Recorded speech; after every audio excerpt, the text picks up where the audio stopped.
Kata ilmu fisika, tekanan berbanding lurus dengan gaya. Artinya, ketika banyak gaya, akan banyak pula tekanannya. Orang kalau hidup banyak gaya, potensi untuk mendapatkan tekanan itu menjadi sangat besar. Tekanan ini, tekanan itu, tekanan cicilan, tekanan utang, dan tekanan gaya hidup yang lainnya. Hidup itu murah loh. Label dan merek yang bikin mahal. Hidup itu sederhana, tapi yang bikin rumit adalah gengsi.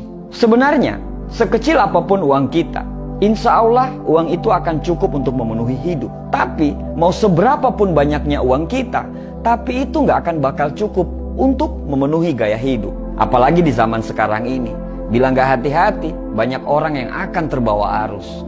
Gaya hidup yang berlebihan, nafsu yang konsumtif, berlagak keren tapi kere. Dia hidup dan melakukan apapun supaya dibilang keren. Di atas langit pasti ada langit. Tidak akan mungkin kita selalu bisa mengejar apa yang kita inginkan.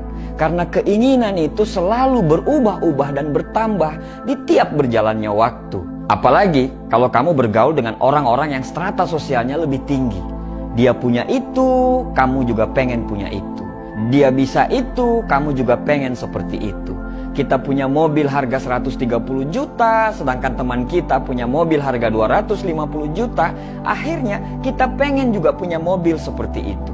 Kita punya rumah 400 juta, teman kita punya rumah 1M. Kita pengen juga punya rumah 1M seperti teman kita tadi.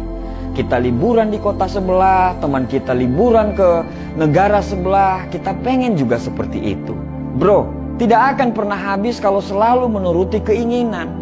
Hidup kita itu tiap harinya tidak akan bakal tenang karena kita selalu merasa kurang.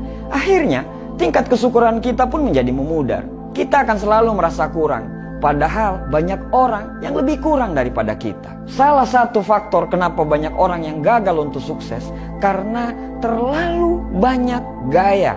Dia tidak bisa menahan untuk membeli yang hanya sekedar ingin tapi belum butuh. Banyak sekali barang-barang yang mubazir, yang dibeli atas nama gengsi dan prestis. Kamu selalu senang membeli sesuatu berdasarkan merek dan branded, supaya dibilang orang kaya dan mampu.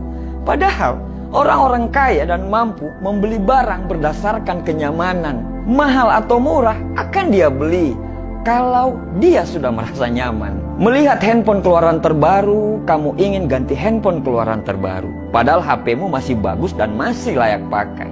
Mau beli handphone itu untuk apa? Kalau memang handphone yang murah bisa mengakomodir semua kebutuhanmu pada handphone, ngapain harus beli yang mahal? Kamu beli handphone itu untuk apa? Untuk gengsi atau untuk kebutuhan?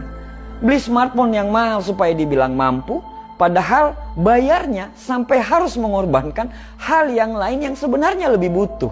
Kamu lebih memilih nongkrong di tempat yang mahal, padahal bisa di tempat yang sederhana dengan biaya yang murah. Biasa aja lah sama hidup, apa adanya. Jangan dipaksa untuk diada-adain. Kasian, nanti hidupmu tertekan karena banyak hutang. Kita kadang sering lupa, gaya hidup sederhana itu adalah sikap, bukan berarti miskin. Buat apa beli barang yang tidak butuh? Buat apa bergaya hidup cuman ikut-ikutan orang? Sederhana itu kebiasaan hidup yang bisa menjadi perilaku, bukan cuman omong doang. Ketika kamu punya rezeki, prioritaskan untuk bayar semua hutang kamu dulu, baru beli barang yang kamu butuhkan. Jangan sampai kamu punya handphone yang mahal, barang-barang branded, tapi hutang ke orang lain belum dibayar. Punya hutang itu bisa membuat kamu hina di siang hari dan gelisah di malam hari. Hidup itu sederhana kok, cuman gayanya aja yang bikin rumit. Kalau cukup uang, silakan beli. Kalau tidak cukup, tidak usah maksa untuk pengen beli. Karena apa adanya, itu lebih keren daripada dipaksa untuk ada. Karena sederhana, itu lebih hebat daripada berpura-pura mewah. Untuk itu, jangan banyak gaya kalau tidak mau banyak tekanan. Terima kasih.